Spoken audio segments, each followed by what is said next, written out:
যেই ইবাদতের ভিতরে যত কষ্ট বেশি, সেই ইবাদতের সওয়াবও তত বেশি। হাদিসের ভিতরে আসছে, আল্লাহ রাসূল সাল্লাল্লাহু আলাইহি ওয়াসাল্লাম বলেছেন, মুমিন বান্দা বান্দি একটা কাটার গুঁতাও যদি লাগে, এর মাধ্যমে তাদের গুনাহ মাফ হয়। কিয়ামতের ময়দানে আল্লাহ রাব্বুল আলামিন বান্দা বান্দিকে মাফ করার জন্য ওসিলা তালাশ করেন। কেমন ওসিলা? এক আল্লাহর বান্দা, তাকে মাফ করার মতো কোনো আমল বান্দার নাই। আল্লাহ রাব্বুল আলামিন বলবেন, হে ফেরেশতারা, দেখো তো আমার বান্দা কখনোই তার জীবনে হক্কানি আলেমদের সঙ্গে এক মজলিসে দস্তারখানে বসছে কিনা। ফেরেশতারা তালাশ করে বলবে, রব্বুল আলামিন, জীবনে একবার পাওয়া গেছে, আপনার বান্দা জীবনে একবার হক্কানি আলেমদের সঙ্গে এক দস্তারখানে বসছে। আল্লাহ রাব্বুল আলামিন বলবে, যাও, এই ওসিলা আমি ওকে মাফ করে দেব। আল্লাহ তো সবসময় বান্দা বান্দিকে মাফ করার জন্য তৈরি আছে, আচ্ছা না? হাদিসের ভিতরে ঘটনা আসছে, ঘটনা আসছে, এক বুড়া গুনাহ করার পরে বুড়া বয়সে মৌতের কথা মনে পড়ছে, কবরের আযাবের কথা মনে পড়ছে, জাহান্নামের আযাবের কথা মনে পড়ছে। চিন্তা করছে যে আমার মাপ পাওয়ার জন্য হক্কানি আলেমদের কাছে যাওয়া লাগবে। আল্লাহর বান্দা হক্কানি আলেমের বাড়িতে রওনা করছে। পথের মধ্যে হায়াত শেষ, আল্লাহর বান্দা মারা গেছে। জাহান্নামের ফেরেশতা আসছে তার রূহকে জাহান্নামে দেওয়ার জন্য।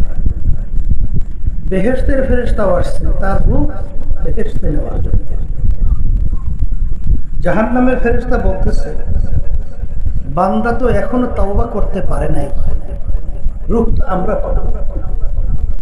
আর বেহেশতের ফেরেশতা বলতেছে, বান্দা তো তওবা করার জন্য রওনা করছে, মাঝখানে তার হায়াত শেষ হয়ে গেছে, বান্দার কি দোষ? রূহ আমরা পাবো। আল্লাহ রাব্বুল আলামিন ফেরেশতাদেরকে বললেন, ফেরেশতারা জমিন মারলেন, বান্দা যেখানে মারা গেছে সেখান থেকে আলেমের বাড়ি কাছে না তার বাড়ি কাছে? যদি আলেমের বাড়ি কাছে হয়, রূহ নিয়ে যাবে বেহেশতের ফেরেশতা।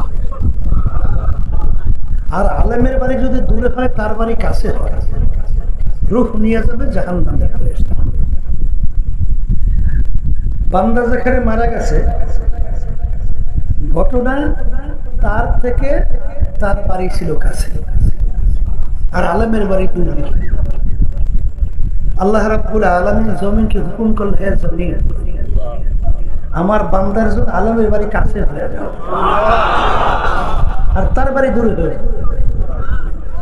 জমিন মাইকে দেখে আলেমের বাড়ি কাছে, তার বাড়ি দূরে। তখন তার রূহ নিয়ে গেল বেহেশতের ফেরেশতা। অনেকের কাছে মাহফিলে দাওয়াত পৌঁছার পরেও সবাই গুরুত্ব দিয়ে মাহফিল আসছে আসছে। আবার এক শ্রেণী আমার ভাইরা দেখবেন, পর্দার আড়ালের মা বোনেরা এই পাগলের মতো সুইটে এই মাহফিলে চলে আসছে।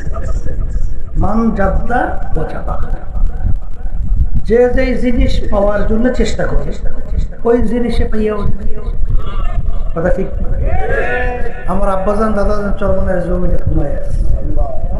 আমার আব্বাজান বলতেন, তিনি মাহফিলে প্রথম থেকে শেষ পর্যন্ত থেকে বাড়ি বিদায় হয়ে চলে গেলে আমল নামার মধ্যে কমপক্ষে হলো 50 লক্ষ নেকি এরকম জমা হতেই পারে না। নিয়াত যাদের সহি, আল্লাহকে রাজি খুশির উদ্দেশ্যে যারা মাহফিলে আসছে, রব্বুল আলামিন তাদের আমল নামার মধ্যে লক্ষ লক্ষ নেকি দান করে। একটা নেকির মূল্য গুরুত্ব কত? যারা ঈমানদার, কালিমা পড়ছেন, আল্লাহকে বিশ্বাস করে, তাদের তো এই কথা বিশ্বাস করতে হবে, কথা ঠিক না ভাই? আল্লাহ রাসূল সাল্লাল্লাহু আলাইহি ওয়াসাল্লাম একটা নেকির গুরুত্ব এবং একটা নেকি কত দামি এটা বুঝাতে যাইয়া যারা মদিনা শরীফ গেছেন অহুদ পাহাড় তো দেখছেন, মাইলকে লম্বা বিরাট উঁচু। আল্লাহ রাসূল সাল্লাল্লাহু আলাইহি ওয়াসাল্লাম অহুদ পাহাড়কে ইঙ্গিত করে বলছিলেন, পুরো পাহাড়টা যদি স্বর্ণের হয়ে যায় এর যত মূল্য হবে তুলনা ছাড়া একটা নেকির মূল্য অনেক বেশি। একটা নেকির প্রয়োজন কি দরকার? আল্লাহ রাব্বুল আলামিন কুরআনুল কারীমের ভিতর কি বলছেন?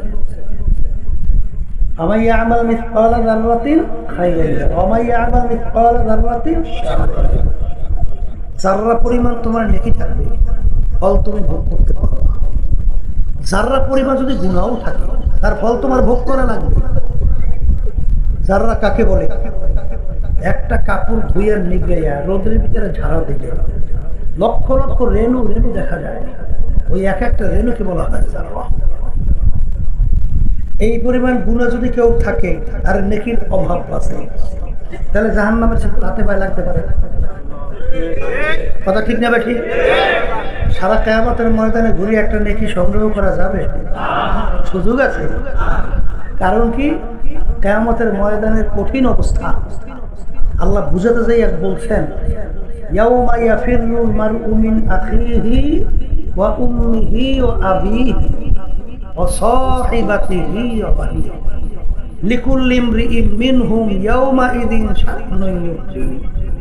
আল্লাহ বলছেন যে মা সন্তানকে পরিচয় দেবে না, মা সন্তান থেকে ভাইকে যাবে, সন্তান মায়ের থেকে ভাগবে, বাপ সন্তান থেকে ভাগবে, সন্তান বাপের থেকে ভাগবে। নেকি দেওয়া তো দূরের কথা, কেউ কারো পরিচয়ই দিবে না। কথা বুঝাইতে পারলাম? তাহলে ওই কিয়ামতের কঠিন ময়দানে একটা নেকি কেউ কাউকে দেবে চিন্তাও করা যায়? কথা বলে যায় যায়? আমি বলছি না আল্লাহ বলছে? তাহলে আজকে যারা মাহফিলে আসছেন নিয়া যাদের সহি একটা দুইটা আল্লাহ কবুতর লক্ষ লক্ষ নাকি আমল নামায় দান করবে। যারা মাহফিলে আসছেন দেখছেন নাটক আর একটু আসতে হ্যাঁ, আর যারা আসে নাই বলেন মুখ খুলে ঠকছে। এখন এই যে নেকি সম্পর্কে মাহফিলে গুরুত্ব সম্পর্কে আলোচনা করলাম, এইটা বুঝবে কারা? বলেন যারা মানুষ, তারা বুঝবে। আর সুরাতে মানুষ ভিতরটা আবু জাহাল বা সাহেব আবুল আহাব মার্কা, এরা কিন্তু বুঝবে না। বরঞ্চ আমাদের কথাগুলো নিয়ে তারা হাসাহাসি টিটকারি মারবে, একজন আরেকজনের গায়ে ঢইলে ঢইলে পড়বে, ঠিক না? বিভিন্ন ধরনের হুজুরকে নিয়ে মন্তব্য খারাপ করবে, কথা ঠিক কিনা? তাহলে এই আলোচনার মাধ্যমে আমি মূলত বোঝাতে চাই যে মানুষের সুরাত আকৃতি হইলেই মানুষ হওয়া যায় না। যদি মানুষের সুরাত আকৃতি হইলে মানুষ হওয়া যেত, কবি এক কথায় বুঝাতে যাই বলছিলেন, করবা সুরাত আদমে সাবুদে আহমাদু বুদু জেহলে হাম এক সাবুদে। আল্লাহ রাসূল সাল্লাল্লাহু আলাইহি ওয়াসাল্লামকে দেখতে, আবু জাহলকে দেখতে হাতের দিক থেকে পায়ের দিক থেকে অঙ্গ কোনো প্রত্যঙ্গে পার্থক্য ছিল না। আবু জাহাল ওর হাত ছিল দুইটা, আল্লাহ রাসূল সাল্লাল্লাহু আলাইহি ওয়াসাল্লামের হাত মোবারক ছিল দুইটা। আবু জাহিলের চোখ ছিল দুইটা, আল্লাহ হাবিবের চোখ মোবারক ছিল কয়টা? এই অন্য অঙ্গ প্রত্যঙ্গে পার্থক্য কি? কথা বলেন। তাহলে আবু জাহিলের নাম শুনলে আমরা কি বলি? লাগানাতুল্লাহ, আল্লাহর গজবের উপরে পড়ছে, আরো বেশি বেশি বলি। আর আল্লাহ রসুলের নাম শুনলে দুরূদ শরীফ পড়া ওয়াজিব।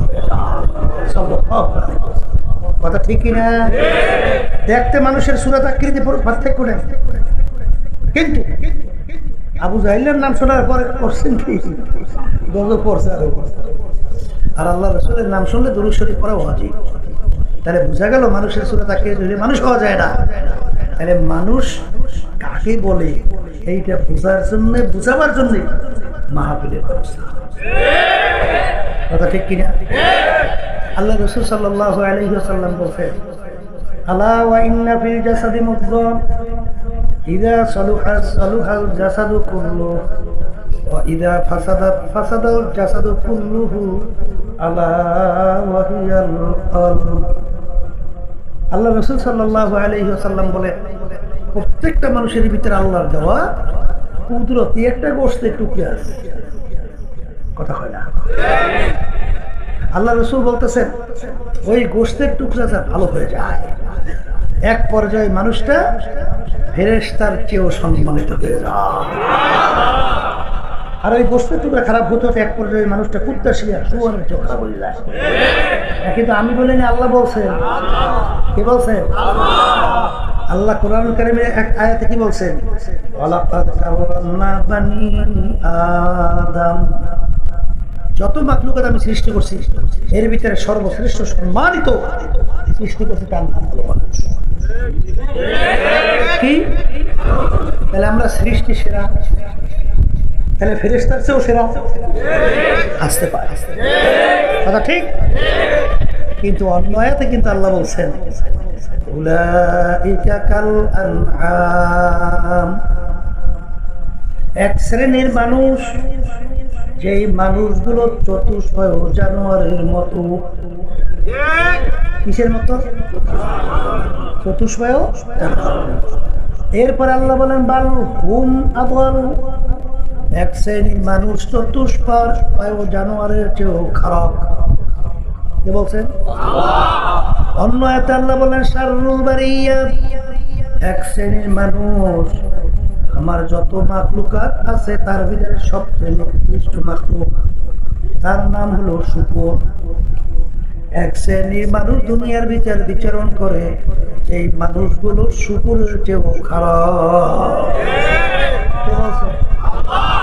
আমি না আল্লাহ? তাহলে বোঝা গেল যে এই যে মানুষ ভালো মন্দ, মানুষের সম্মান অসম্মান, এইটা কিন্তু ভিত্তি কলবের উপরে নির্ভর করিয়া। কথা হয় কি উপরে? আবার কোন? আবার বলেন। তাহলে এক কথায় মুখস্থ করেন, বলেন যার কলব ভালো, বলেন মুখ খুলে বলেন, সে ভালো মানুষ। যার কলব খারাপ, বলেন সে খারাপ। এখন কলব ভালো করা লাগবে, আস্তে আস্তে লাগবে, লাগবে না? কলব ভালো না কইরা যদি কেউ দুনিয়া থেকে বিদায় নিয়ে কবরে যায়, আল্লাহ রাব্বুল আলামিন সাফ সাফ কোরআনুল কারীমের ভিতরে ঘোষণা করছেন, ইল্লা মান আতাল্লাহা বিকলবিন সালিম। ভালো কলব ছাড়া, পরিচ্ছন্ন কলব ছাড়া আমার পবিত্র জায়গা বেহেশতের ভিতরে হবে না। কে বলছেন? কে বলছেন? এই এক সূরার ভিতরে আল্লাহ রাব্বুল আলামিন কলবের গুরুত্ব বুঝাতে দিয়ে বলছেন, প্রায় 9টা কসম করার পরে। কয় কসম? কসম করে কোন সময়? গুরুত্ব বাড়াবার জন্য না? আরেকটু আসতে পারে। এই কসম করে কখন? গুরুত্ব বাড়াবার জন্য। আল্লাহ রাব্বুল আলামিন এই সূরার ভিতরে প্রায় 9টা কসম করার পরে বলছেন, قد أفلح من زكاها وقد خاب من دساها। যারাই কলবকে পরিষ্কার করতে পারবে, আত্মশুদ্ধি করতে পারবে, তারাই নাজাত পেয়ে জান্নাতে যাবে। এই আল্লাহর বান্দারা, পর্দা আলে মা বোনেরা, আল্লাহ রাব্বুল আলামিন তার রাসূলকে দুনিয়াতে পাঠাইছে। কি জন্য পাঠাইছেন জানেন? আল্লাহ রাসূল বলতেছেন, বুইসতু মুআল্লিমা। আল্লাহ আমাকে পাঠাইছেন ওস্তাদ হিসেবে। কি হিসেবে পাঠাইছে? ওস্তাদ হলে ছাত্র লাগবে না? বলেন ছাত্র হলে সাহাবায়ে কেরাম। কারা সাহাবায়ে কেরাম? এই সাহাবী কাকে বলে? বলেন যারা ঈমান সহকারে, সর্বমুখ খুলে বলেন, স্বচক্ষে আল্লাহ রাসূল সাল্লাল্লাহু আলাইহি ওয়াসাল্লামকে দেখছে এবং ঈমান সহকারে দুনিয়া থেকে বিদায় নিয়ে কবরে চলে গেছে, এদেরকে বলে সাহাবায়ে কেরাম। এদের সংখ্যা প্রায় 1.5 লক্ষের কাছাকাছি।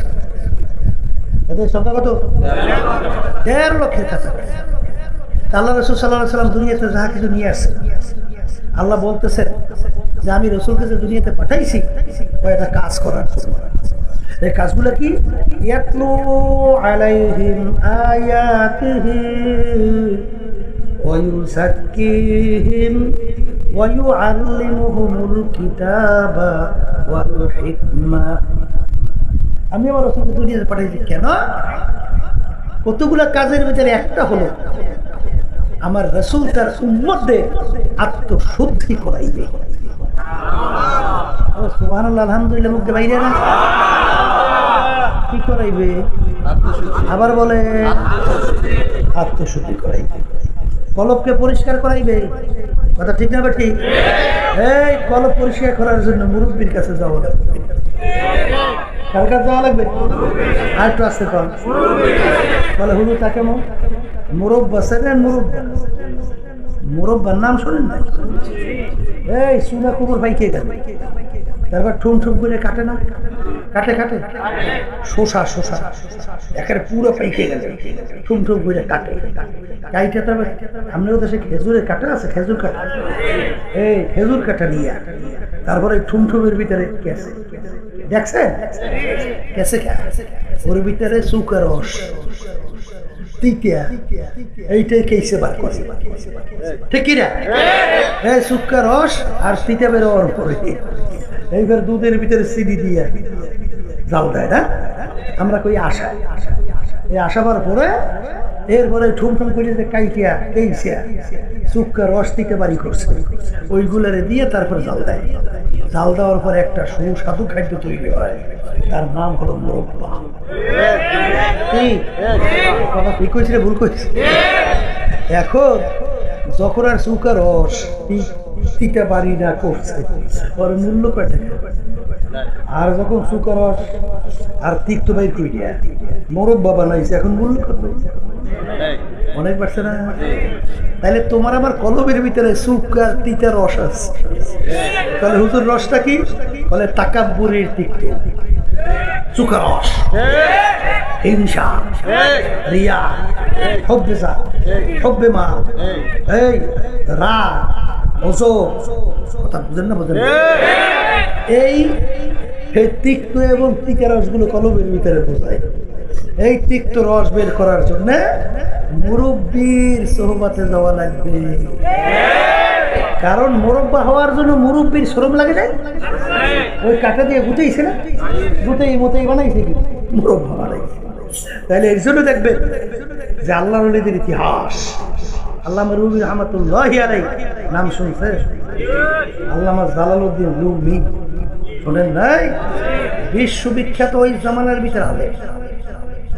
তিনি বলতেছেন খোদ বা খোদ মাওলানা রুমি নাশর তা গোলামে শামসুদ্দিন নাশর। আমি রুমি ততক্ষণ পর্যন্ত রুমি হতে পারি নাই যতক্ষণ পর্যন্ত শামসুদ্দিন সাগরেদ হইতে পারি না। কি লাগবে না? লাগবে না?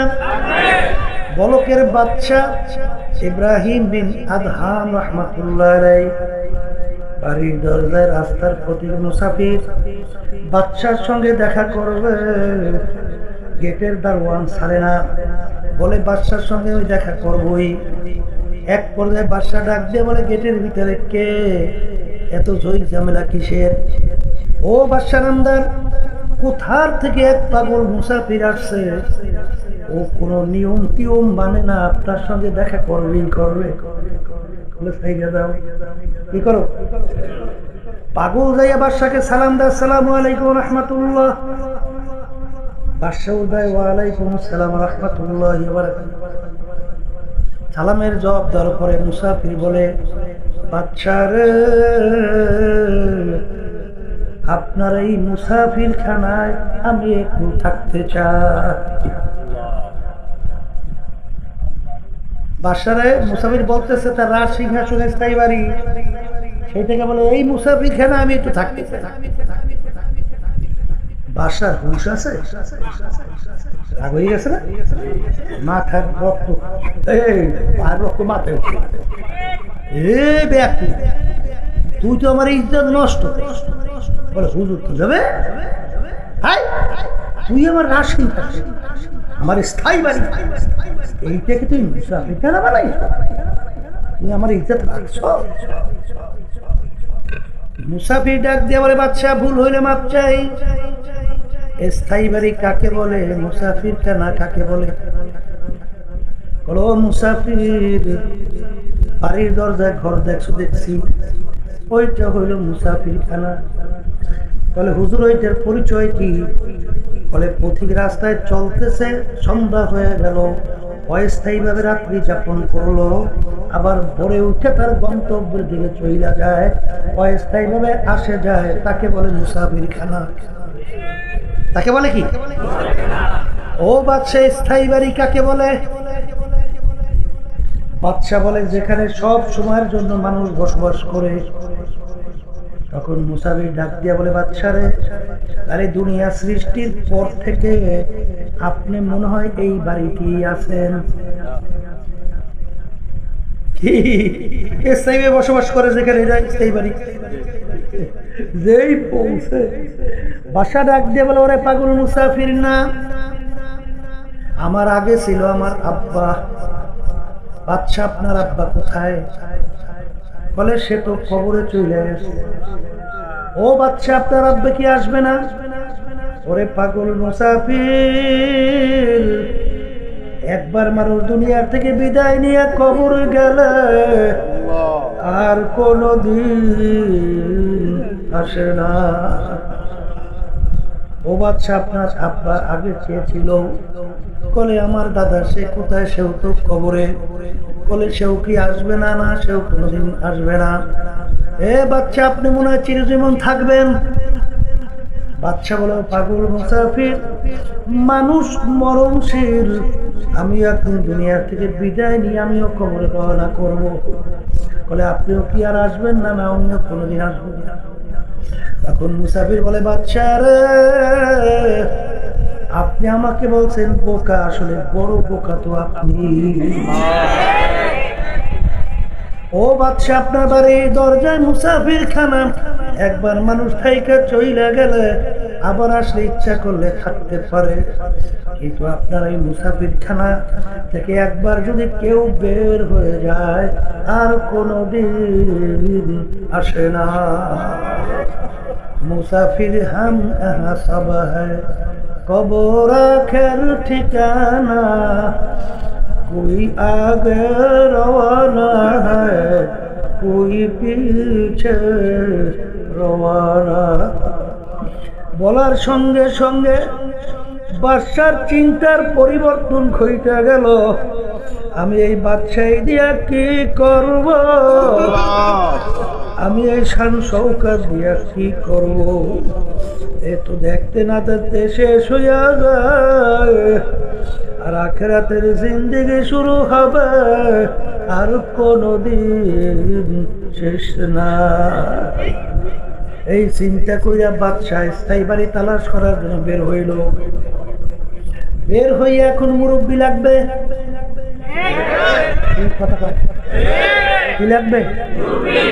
এই মুরব্বীর কাছে যাওয়ার পরে মুরব্বী তো তাকে ওই ভিতরে কষ বের করার জন্য তাকে দায়িত্ব দিল, লাকড়ি টানার দায়িত্ব। এই বাদশার দায়িত্ব দিয়েছে লাকড়ি টানার। বোঝেন না কিছু? বুঝেন? হ্যাঁ, এই শেষ হয়ে জানেন মেথরের দায়িত্ব দিয়েছে ময়লা টানা। এক পর্যায়ে বাদশা কইতে আছে আলহামদুলিল্লাহ, এখন ইব্রাহিম বিন আদহামের আত্মশুদ্ধি আল্লাহর রহমতে হয়েছে।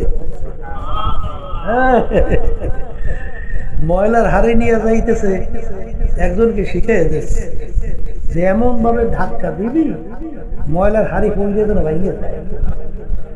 বাসা যাইতেছে আর লোকটা ঠিকই মতো ধাক্কা উঠতেছে, ময়লার হাড়ি পড়িয়ে ভাঙিয়ে। নিজের জামা কাপড় তো নষ্ট হয়েছি, যে ধাক্কা দিয়েছে তারও নষ্ট। দোষটা যে ধাক্কা দিয়েছে তার না। কিন্তু উল্টা বাদশা ইব্রাহিম আদহাম রাহমাতুল্লাহ আলাইহি আর পাও জড়াইয়া ধইয়া কান্দ আর বলে, ও আমার ভাই, আমার উচিত ছিল ময়লার হাড়ি নিয়ে রাস্তার নিচ থেকে যাওয়া, এখনো ময়লার হাড়ি পয়লা ভাই আপনার কাপড় চোপড় নষ্ট হয়েছে। আপনি যদি মাফ না করেন আমার মালিক বুঝি আমাকে মাফ করবে না। এ পাউজারে জুড়ে কান্দে হ্যাঁ मिटा दे अपना हस्ती को अगर कुछ मर्तबा चाहो ये दाना खा के मिले गुले गुलजार होता है। কবরের যাত্রীরা বর্মে হইছে, একটু এলাকার মেম্বার, একটু এলাকার চেয়ারম্যান, একটু এমপি মিনিস্টার, বড় অফিসার, একটু পীর, একটু মুফতি, একটু মুহাদ্দিস, একটু ইমাম সাহেব, একটু টাকার মালিক হইয়া এখন ধরাকে সরা জ্ঞান মনে করেন না। মনে করছেন আপনার জানি কি হয়ে গেছে? উঁচা জমিনে কোনোদিন পানি জমা হয় না, উঁচা জমি থেকে পানি বাইয়া বাইয়া নিচু জমিনে জমা হয়। কথা ঠিক কি? আনা ইনদামু কাসরাতিল কুলুব, হাদিসে কুদসির ভিতরে আসছে আমার মালিক বলেন আমি ভাঙ্গা দিলের কাছে থাকি। কোন দিল? কোন দিল? কোন দিল? হ্যাঁ, আল্লাহু আকবার। কুল্লুকুম খাত্তাউন। আল্লাহ রাসূল সাল্লাল্লাহু আলাইহি ওয়াসাল্লাম বলে তোমরা সবাই গুনাহগার। গুনাহগার ছাড়া কেউ আছে? আসতে কেউ আছে? আছে। তাহলে একটা গুনার বিনিময়ে তোমার আমার জাহান্নামের শিকল হাতে পায়ে লাগতে পারে? পারে পারে?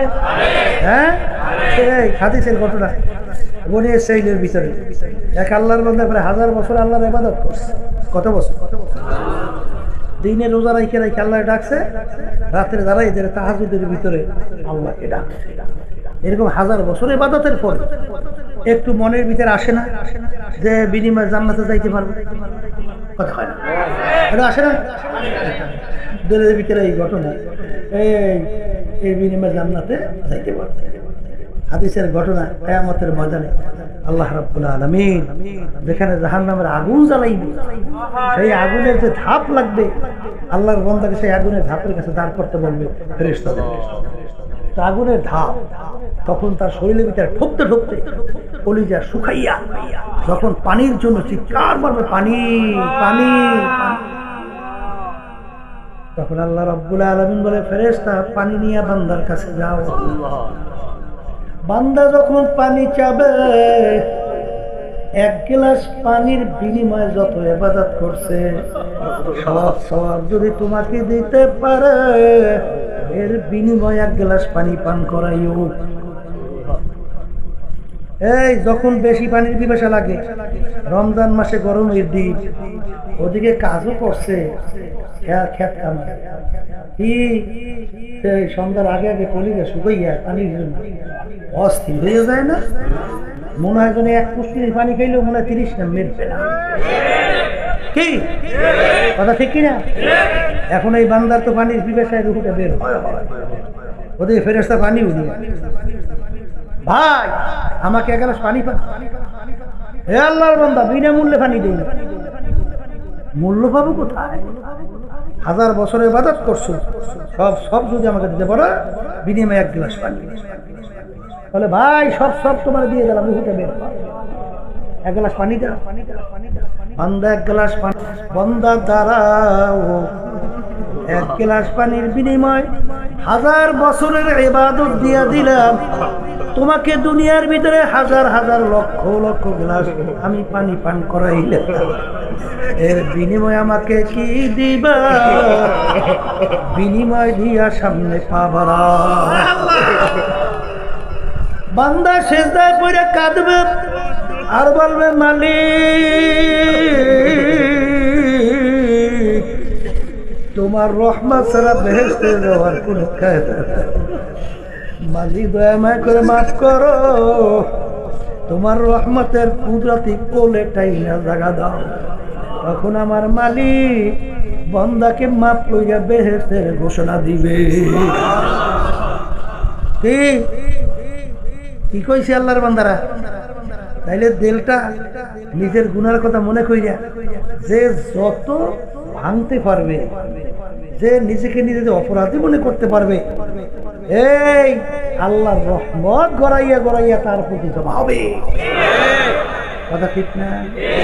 হ্যাঁ, এই বরফির আব্দুল কাদের জেলানী রহমতুল্লাহি আলাইহি, বরফির সাহেব বুঝুন না? আমরা বলি বরফির সাহেব বুঝুন, বলি না? রাস্তা দিয়ে রওনা করছে, একটা কুকুরের জবান খুলে গেছে। কুকুর ডাক দিয়ে বলে, বরফির সাহেব হুজুর বলেন, আপনি ভালো না আমি কুকুর ভালো? বরফির সাহেব হুজুর চিন্তা করে, যদি বলে কুকুর তুই ভালো আমি খারাপ, আল্লাহর কালামের উল্টা হয়ে যায়। যদি বলে কুকুর তুই খারাপ আমি ভালো, তাইলে তো আমার ভিতরে আনানিয়া চলে আসে। কোন কায়দায় পড়ছে? কি উত্তর দেবে? তিন কর্তব্য বিমূঢ়। আল্লাহ রাব্বুল আলামিন প্রশ্নের উত্তর তার ভিতরে পয়দা করলো। বড় বিশ্বাস ডাক দিয়া বলে, এ কুকুর কিয়ামতের ময়দানে আমার মালিক আমাকে যদি মাফ কইরা দেয়, ও কুকুর তোর চেয়ে আমি অনেক ভালো। আর কিয়ামতের ময়দানে আমার মালিক যদি আমাকে মাফ না করে, ও কুকুর তুই আমার চেয়ে অনেক ভালো। এই জন্য আমার বাজানদেরকে বলবো, পর্দারে মা বোনদেরকে বলবো, আসাও পাতার ইদিন কাশাফাল গুবার আফারাসুন তাহতার জেল কাম হেমারো। এ দুনিয়ার পাগল, আজকে দুনিয়ার ভিতরে আমি পরিচয় দেয় আমি পীর, কেউ পরিচয় দেয় আমি মুক্তি, কেউ পরিচয় দেয় আমি ইমাম, কেউ পরিচয় দেয় আমি শাইখুল হাদিস, আমি অমুক তমুক সমুক, কেউ পরিচয় দেয় আমি মেম্বার, আমি চেয়ারম্যান, আমি এমপি, আমি মিনিস্টার, আমি বড় মিয়া, আমি ছোট মিয়া, আমি অমুক জমিদার, আমি অমুক বড় বংশের লোক, আমি অমুক বড় শিক্ষিত, আমি অমুক সভাপতি, সেক্রেটারি, বড় মিয়া। এ কবরের যাত্রীরা, এই পরিচয় কয়দিন চলবে রে বাজার? যে কয়দিন দুনিয়ার ভিতরে চক্ষু দুইটা খোলা থাকবে, যেদিন চিরতরে চক্ষু বন্ধ বাজান বর্মেয়াগেরি সব শেষ করিয়া যাবে। এই কবরের যাত্রীরা একটু দুনিয়ার ইতিহাস তালাশ করে দেখো, মোরা খাওয়া করো। বাজান তাম দুনিয়ার মোট 4 জন রাজত্ব করছিলেন, 2 জন মুসলমান, 2 জন অন্য জাতি। 2 জন মুসলমানের ভিতরে একজন বাদশা সিকান্দার বাদশাহ ইন্তেকালের আগে ওসিয়াত করলো, আমার মৌতের পরে গোসল করাইয়া, কাপড় পরাইয়া, খাটের ভিতরে উঠাইয়া, হাত দুইটা বাহিরে রাইখা শহর ঘুরাইয়া দাফন করিও। তিনি দুনিয়া থেকে বিদায় হওয়ার পরে কাপড় পরাইয়া খাটের ভিতরে উঠে হাত দুইটা বাহিরে রাইখা শহর ঘুরায়। যারা বোঝে না তারা বলে, দেখছো আচ্ছা জীবন আমাদের দেবে খাস যেমন ট্যাক্স নিল, এখন মরার পরেও কেমন হাত পাইটা আছে, মনে হয় খাস দেব ট্যাক্স চায়। বিজ্ঞ আলিমরা বলে, বোকারা তোমরা তো বোঝো নাই, বাদশাহ সিকান্দার ইন্তেকালের আগে ওসিয়াত করছিল মৌতের পরে হাত বাইরে রাইখা ঘুরাইয়া দাফন করার জন্য। তিনি তামাম দুনিয়া মানুষকে বুঝাতে চায়, ও তামাম দুনিয়ার মানুষেরা, আমি বাদশাহ সিকান্দারের মতো এত বড় বাদশা দ্বিতীয় মনে আর কেউ বলতে পারবি না। তামাম দুনিয়ার বাদশাহী করলাম, কিন্তু আমি যখন কবরে রওনা করলাম, একেবারে 2টা খালি হাত দিয়া কবরে রওনা করলাম, আর কিছু দিতে পারলাম না। এ দুনিয়াদার পাগল আমার বাবারা, এ দুনিয়াদার পাগল আমার বাবারা, এত টাকা রাখবা কোথায়, কাপড়ে যে পকেট নাই। এ দুনিয়াদার পাগল আমার বাবারা, ওই রাত্র দিনের জন্য অপেক্ষায় থাকো যেদিন তোমার বাড়ির পাশের মসজিদের মাইকে ঘোষণা হবে, বাড়িওয়ালা নাই রে বাড়ি, নাই রে দুনিয়াতে। এ আল্লাহর বান্দারা, এ পর্দার আড়ালের মা বোনেরা, মনকে ভালো করে বোঝাও, তারপর কবরে রওনা করো। আর সবসময় মনকে বোঝাও, ওরে মন, সেই মামলার তদবির নাই, সেই মামলারও কিন্তু খালাস নাই। দুনিয়ার ছাত্র যদি পড়াশোনা না করে, ওই ছাত্র কিন্তু ভালো পাস করার আশা করতে পারে না। কৃষক যদি কৃষির ভিতরে শ্রম না দেয়, ওই কৃষির ভিতরে ভালো ফল পাওয়ার আশা করা যায় না। ঠিক বাজান, আর দুনিয়া মাজরাতুল আখিরা, দুনিয়াতুল আখিরাতে সম্বল কামাই করার জায়গা। এই দুনিয়ার ভিতরে থাকা অবস্থায় যদি আখিরাতের ব্যাপারে শ্রম না দেয়, ওই আখিরাতের ব্যাপারেও ভালো ফসল পাওয়ার আশা করা যায় না। এই জন্য আর ভাইদেরকে বলবো, পর্দার মা বোনদেরকে বলবো, বাজান মালিক আমাদের কেন বানাইলেন, কেন দুনিয়ার ভিতরে পাঠাইলেন? আমার মালিক বলেন, আমি মানুষ এবং জিন এই দুইটা জাতিকে আমি সৃষ্টি করলাম কেন? আমার মালিক বলে, আমার ইবাদতের জন্য। সবাই বলি সুবহানাল্লাহ। অনেকে বলতে পারেন, হুজুর আল্লাহ আমাদেরকে বানাইছেন তার ইবাদতের জন্য, অন্যান্য মাখলুকাতগুলো আমার মালিক কেন বানাইলেন? আমার মালিক বানাওয়া খুলিকা লাকুম মা ফিল আরদি জামিআ, অন্যান্য মাখলুকাতগুলো আমি বানাইলাম তোমাদের জন্য। বাজান, গরু আমাদের জন্য দরকার আছে না নাই? একটা মানুষ দুনিয়া না থাকলে গরুর কিন্তু কিছু আসে যায় না।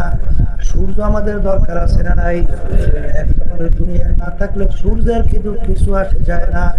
মাছ আমাদের দরকার আছে না নাই? একটা মানুষ দুনিয়া না থাকলে মাছের কিন্তু কিছু আসে যায় না। সব বানাইলেন মালিক আমাদের জন্য, আর আমাদেরকে বানাইলেন আমার মালিক তারা ইবাদতের জন্য।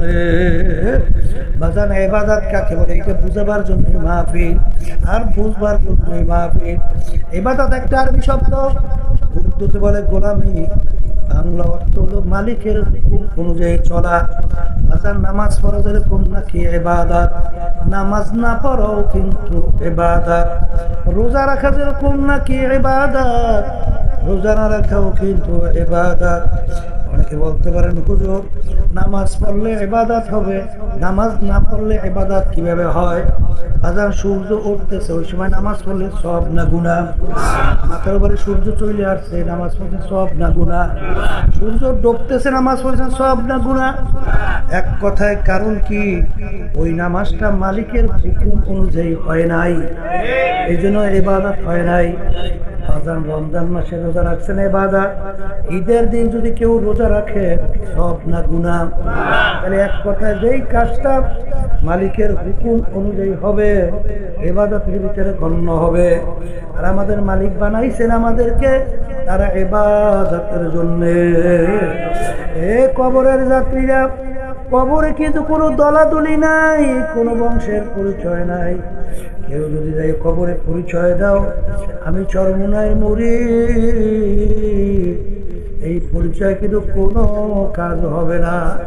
যদি বাগান কাজ হইতো, আল্লাহ রাসূল সাল্লাল্লাহু আলাইহি ওয়াসাল্লাম দুনিয়ায় থাকা অবস্থায় তার কলিজার টুকরার সন্তান ফাতেমা রাদিয়াল্লাহু তাআলা আনহা তাকে ইঙ্গিত করে বলছিলেন, ইয়া ফাতেমা তুন ইজি নাফসাকি মিনান নার, এ ফাতেমা দুনিয়ায় থাকা অবস্থায় নিজে আমল করো, জাহান্নামের আগুন থেকে বাঁচো। ও ফাতেমা, যদি কবরে এই পরিচয় দামে আখিরি জামানার নবীর মেয়ে, আল্লাহ রসুল বলে এই পরিচয় কোনো কাজ হবে না। আল্লাহ রসুল তার মেয়ের ব্যাপারে কবরে কোনো নাজাতের গ্যারান্টি দিতে না পারে এমন কোন পীর আছে, এমন কোন বাবা আছে, এমন কোন দল আছে, এমন কোন দলের নেতা নেত্রী আছে যে তোমাকে আমাকে নাজাত করে জান্নাতের ব্যবস্থা করতে পারবে? জোরে বলেন পারবে? জোরে বলেন পারবে? আবার বলেন পারবে? যদি না পারে আমার বাগানদেরকে বলবো কবরে কিন্তু কোনো পরিচয় নাই। কোন পীরের মুরিদ, কোন দলের লোক, কোন বংশের লোক, সুন্দর না কালো, এই কোনো পরিচয় কবরে কিন্তু নাই রে বাজার। এ দুনিয়াদার পাগল আমার বাবারা, ভালো কইরা বোঝেন, আমার মালিক তোমাকে আমাকে বানাইলো তার ইবাদতের জন্য, আমার মালিকের হুকুম মানার জন্য, আমার মালিকের হুকুম অনুযায়ী চলার জন্য। জোরে বলেন কথা ঠিক না বেঠিক? আমার মালিকের হুকুম প্রতিটা মানুষের ব্যক্তিগত জীবনে আছে না নাই? আছে আছে আছে। পারিবারিক জীবনে আছে না নাই? সামাজিক জীবনে আছে না নাই? রাজনৈতিক জীবনে আছে না নাই? আন্তর্জাতিক জীবনে আছে না নাই? এক শ্রেণী বর্তমানে বাবা বের হইতে, পীর বের হইছে, যেই মহিলাদের সঙ্গে দেখা দেওয়া জায়েজ নাই সেই মহিলাদের সঙ্গে বাবাও দেখা দেয়, বাবার শাগরেদরাও দেখা দেয়। আছে? পর্দা কি আমার হুকুম না আল্লাহর হুকুম? হ্যাঁ, এটা ফরজ ওয়াজিব না সুন্নাত? আবার কর। আচ্ছা বলেন তো, লক্ষ লক্ষ সুন্নাত যদি একত্রিত করা হয় একটা ফরজের সমান কোনোদিন হবে না? আপনি জীবনে 2 রাকাত তাহাজ্জুদের নামাজ পড়েন না, জীবনে 2 রাকাত নফল নামাজ পড়েন না, জীবনে। এই জন্য আপনার জন্য জাহান্নামের হুকুম কয় বছর? 1 সেকেন্ড, 1 সেকেন্ড। যদি একবার যদি আপনি ইচ্ছা করিয়া যেই মহিলাদের সঙ্গে দেখা দেওয়া জায়েজ নাই, আর যেই পুরুষদের সঙ্গে দেখা দেওয়া জায়েজ নাই, যেই মহিলারা ইচ্ছা করিয়া সেই পুরুষদের সঙ্গে দেখা দেবে, আর যেই পুরুষ যেই মহিলাদের সঙ্গে দেখা দেবে, কম পক্ষে একটা কবিরা গুনাহ। কয়টা কবিরা গুনাহ? হ্যাঁ, আর একটা কবিরা গুনার জন্য কম পক্ষে 7,000 বছর জাহান্নামের আগুনের ভিতরে জ্বলতে হবে। এই যে হারামকে হালাল বলে কাফের, কথা কন, আর হালালকে যারা হারাম বলে কাফের। বর্তমানে একদল বের হয়েছে, এমন ভাবে বেপরদা হয় আর এমন ভাবে আলোচনা করে বেপরদা বুঝাবার জন্য, কথা বুঝে? তাইলে পর্দা হুকুম আল্লাহর ফরজ, আর এক মহিলা আর এক পুরুষ যাদের সঙ্গে দেখা দেওয়া জায়েজ নাই তাদের সঙ্গে দেখা দেওয়া হারাম না? যারা এটা উদ্বুদ্ধ করে আর এটা স্বাভাবিক মনে করে, তাহলে হারামকে হালাল বানাইছে। পীর তো দূরের কথা, ওরা কাফের, কাফের, কাফের। শয়তানি শুরু করে, শয়তানি। হ্যাঁ, নবী শেষ নবী, নবী আর আসবে না, আর কোরআনুল কারীম নতুন ভাবে নাযিল হবে না, আর আল্লাহর হুকুম পর্দা ফরজ, কোনো দিন রহিত হবে না। হবে? হ্যাঁ, পীর মুরিদি করে, এদিকে আল্লাহর হুকুম ফরজ, এইটাকে বাদ দিয়ে তামসা করে। আবার বাবার কাছে যায়, বাবার দরবারে যাই এবার হাজদুর করে, নাউজুবিল্লাহ, আবার দেখছি সেজদাও দেয়। আল্লাহ সামনে ছাড়া যদি অন্য কারো সেজদা দেয়, ইমান থাকে? কত কর থাকেই না, বেহেশতে যায়। घर हवा पे उड़ता है रातों दिन, करके सुन्नत जो करे शैतानोगी। একটা মানুষ হাওয়ার উপর দিয়ে উইরা যায়, পানির উপর দিয়ে হাইটা চটচট করে চলে যায়, ধারে যাওয়ার সঙ্গে সঙ্গে ফুট দেওয়ার সঙ্গে সঙ্গে সব রোগ ভালো হয়ে যায়। আবার এক শ্রেণীর বের হইছে, বাবার কাছে পীরের কাছে যে কি পাইছো, কি পাইছো? আমার বাবার কাছে যাওয়ার পরে আমার বাবা কলমের ভিতরে একটা টান দিয়ে দিছে, এখন আমার কলম ঠক ঠক ঠক ঠক করে লড়তে আছে। তোমরা পাইছো কি? কপাল পোড়ার যা, কলম যদি ঠক ঠক করে না লড়ে, এই জন্য জাহান্নামের হুকুম কোরআনে হাদিস অনুযায়ী কয় বছর? আর কলম ঠক ঠক করে যদি লড়ে, এতে জাহান্নাম কোরআন হাদিস অনুযায়ী বাদ দিয়া বেহেশতে যাওয়ার জন্য এইটা এক সুসংবাদ পাইছো। পাইছো কোথায়? হ্যাঁ, এই ইসলাম বোঝা লাগবে। কি বোঝা লাগবে?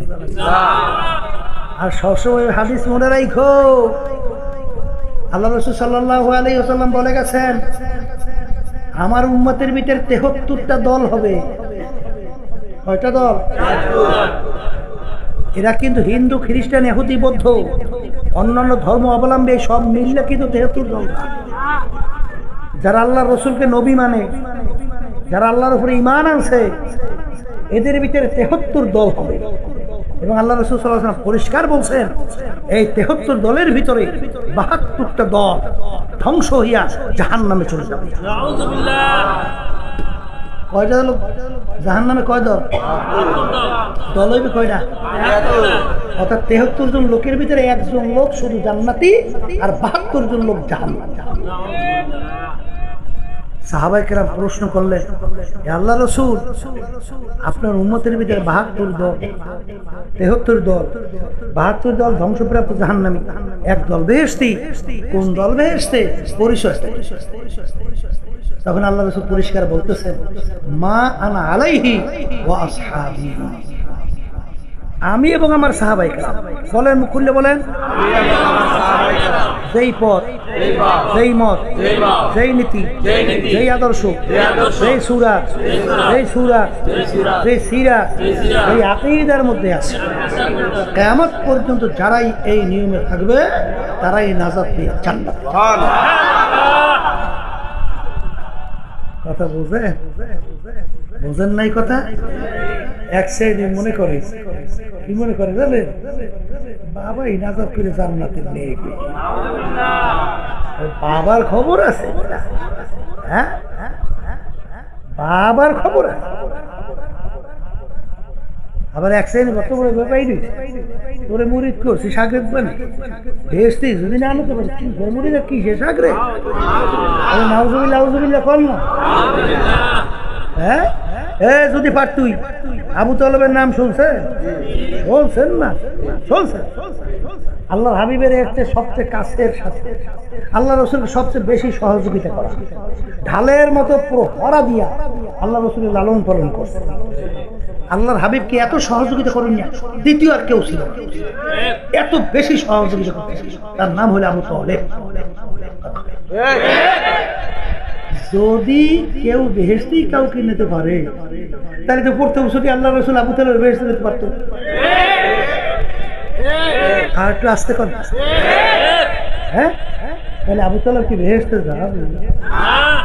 মনে হয় সন্দেহ লাগছে, আসতে যাবে। আল্লাহ রসুল সাল্লাল্লাহু আলাইহি ওয়াসাল্লাম যদি তার মেয়েকে, তার চাচাকে যদি বেহেশতে না নিতে পারে, তাইলে বোঝা গেল এমন কোন বাবা আছে, এমন কোন পীর আছে যে কেউ নাজাত করিয়া জান্নাতে নিতে পারবে? পারবে? তাইলে নিজের আমল করা লাগবে, ঈমান আনা লাগবে, আমলে সলেহ করা লাগবে, এছাড়া বেহেশতে যাওয়া যাবে না। কথা ঠিক কিনা?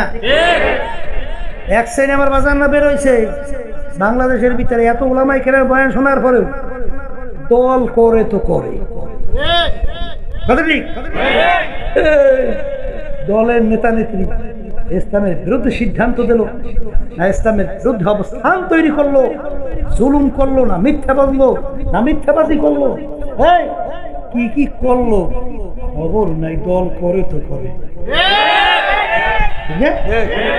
এদের ব্যাপারে আল্লাহ রাব্বুল আলামিন কি বলছে? সবার ব্যাপারে, ইয়াউমা নাদউ কুল্লা উনাসিন বিইমামিহিম, কিয়ামতের ময়দানে আমার মালিক প্রত্যেকটা মানুষকে তার দলের নেতা নেত্রীর সঙ্গে ডাকবে। ডাইকে আমার মালিক বলবেন, তোর দলের নেতা নেত্রী যেদিকে যায় ওদের পিছনে পিছনে সেই দিকে চলে যা। এক কথায় আল্লাহ বলতেছেন, তোর নেতা নেত্রীর যেখানে জায়গা তোরও সেখানে জায়গা। আমি বলছি না আল্লাহ বলছে না? আমার পক্ষে রাগ করছে? হ্যাঁ, কোন লাভ নাই, রাগ করে কোনো বরং যদি ভুল হয় তাহলে হুজুর ভুল বলছে, ভুল না হলে সোজা হইয়া খবরে যাইও। কথা ঠিক কিনা? তাহলে ব্যক্তিগত জীবনে আল্লাহর হুকুম আছে না? পারিবারিক জীবনে আছে, সামাজিক, কামাই খরচ, রাজনৈতিক নাই। এক শ্রেণী কয় যে হুজুর রাজনীতি করে, শয়তানে ধরছে। রাজনীতি মানে রাজনীতি। মালিক তো দাবি করে বসেন আল্লাহ, কুলিল্লাহুম্মা মালিকাল মুলক। আমার মালিক বলে আমি রাজা। সে রাজার রাজা ঘোষণা করলে তার নীতি নাই। আমার আল্লাহ বলতেছেন কোরআনুল কারীমের ভিতরে, কি বলতেছেন? এই ওয়ামান লাম ইয়াহকুম বিমা আনজালাল্লাহ ফাউলাইকা হুমুল কাফিরুন ফাউলাইকা হুমুল ফাসিকুন ফাউলাইকা হুমুজ জালিমুন। তারা আমার নীতি আদর্শ অনুযায়ী রাষ্ট্র পরিচালনা করবে না। আল্লাহ বলতেছে ওটা কাফের, ওটা ফাসিক, ওটা জালেম। আমি বলছি আল্লাহ বলছে। আমরা নামাজ পড়ি কেন? আল্লাহর হুকুম পালন করি। মালিক বলছেন আকিমুস সালাহ, তোমরা নামাজ প্রতিষ্ঠা করো। এই জন্য নামাজ পড়ি না? এই রব্বুল আলামিন তো কোরআনুল কারীমের ভিতরে বলছেন আকিমুদ্দিন, তোমরা দিনকে প্রতিষ্ঠা করো। এক শ্রেণী বর্তমানে হুজুর হয়ে গিয়েছে, এরকম আমরা রাজনীতি করি না। আপনি করেন কি? রাজনীতিটা ভালো বলছে, রাজনীতিটা ভালো বলছেন না? কারণ রাজনীতির কথা কইলে হেলে আবার হেরে একটু হাতে তোফা দেবে, সম্মান করবে, এই হুজুরের কাছে দুনা দোয়ানে চাইবে, একটু পানিতে ফুট যাইবে। আর হে রাজনীতি করলে হেলে আবার এই ফু তো দূরের কথা, সম্মান তো দূরের কথা, হাতে তোফা তো দূরের কথা, কেন খাইতে হবে, কেন খাওয়া লাগবে? এ পেট বেশ কত কায়দে আল্লাহ বেশ খাবে। তাহলে আল্লাহর রাসূলের মাথা মোবারক কেন ফাইটে গেল? আমার আল্লাহর হাবিবের শরীর মোবারক থেকে রক্ত মোবারক বের হইয়া জুতা মোবারক কেন ফাইটে গেল? আল্লাহর হাবিবের দান দান মোবারক কেন শহীদ হইল? আল্লাহর হাবিব সাল্লাল্লাহু আলাইহি ওয়াসাল্লাম এক পর্যায়ে জমিনে দাঁড়িয়ে থাকতে পারে না, সারাস করে জমিনে পইরা গেল। শয়তান ঘোষণা করাইল কুতিলা মুহাম্মদ। আল্লাহ রাসূল দুনিয়ার ভিতরে নাই। মুসলমান পাগলের মতো ছুটাছুটি করে, মুসলমানরা ধইরা আল্লাহর হাবিবকে মদিনা শরীফ যেই পাহাড়ের গর্তের ভিতরে রাখছিল, আমি হজের ভিতরে যাইয়া সেই পাহাড়ের গর্তের কাছে দাঁড়াইয়া দাঁড়াইয়া দেখে আসছি। পেট ডলবেন ভেসে যাইবেন শিখেইছে কেডা? তাহলে আমার মালিক বলেন ওয়ালা নাবলুওয়ান্নাকুম, দুইটা তাকি, দুইটা তাকি, নুনে তাকি, নামে তাকি। অবশ্যই অবশ্যই আমি পরীক্ষা করবই করব। কেমন পরীক্ষা বুঝলেন তো? এই পরীক্ষায় পড়িয়া বেদিক হইয়া দিক বিদিক হারাইয়া এক পর্যায়ে নবীরা পর্যন্ত বলছিলেন মাতা নাসুল্লাহ। নবীরা পর্যন্ত এক পর্যায়ে সাহাবায়ে কেরামদেরকে নিয়ে বলছিলেন মালিক আপনার সাহায্য কোথায়? এই অবস্থায় না পড়ে বেহেশতে ঢুকে গেলা, হ্যাঁ তো সামো, হ্যাঁ।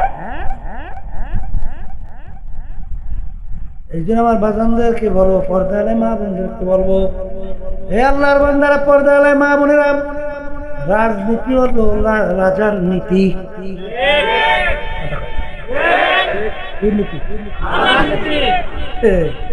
আল্লাহর বান্দারা, ভালো করে বোঝা লাগবে। এক শ্রেণী আমার বাজানরা আছে হাসেকদের প্রশংসা, এমন ভাইবে এসটাই যে করে মনে হয় যেন সবে মাত্র আল্লাহ আরশ থেকে মনে হয় আল্লাহর ওলি নাজিল করছে, শোনেন নাই? ওরে ফাসেকদের প্রশংসা। হাদিসের ভিতরে আসছে যখন কোন ফাসেকদের প্রশংসা করা হয়, আল্লাহ রাসূল বলেন আল্লাহ রাব্বুল আলামিনের আরশ থরথর করে কাঁপতে থাকে। এই জন্য আমার বাজানদেরকে বলবো, পর্দা আলে মা বোনদেরকে বলবো, আল্লাহ বলছেন পুরা দিনের ভিতরে ঢুকে তারপর কবরে আসো। কিছু মানছেন কিছু মানেন নাই, পুরা দিনের ভিতরে ঢুকতে পারেন নাই। এই জন্য আমি বাজানদেরকে বলবো, পর্দা আলে মা বোনদেরকে বলবো, আমার মালিক যেন আমাকে আমাদের সকলকে পুরা দিনের ভিতরে ঢুকাইয়া তার গোলাম বানাইয়া, পর্দা আলে মা বোনদেরকে বান্দি বানাইয়া তারপরে যেন কবরে ডাক দেয় আল্লাহুম্মা আমিন। ঘরের মেয়ে লোকেরা হাত উঠাও, গুনার কথা মনে করো।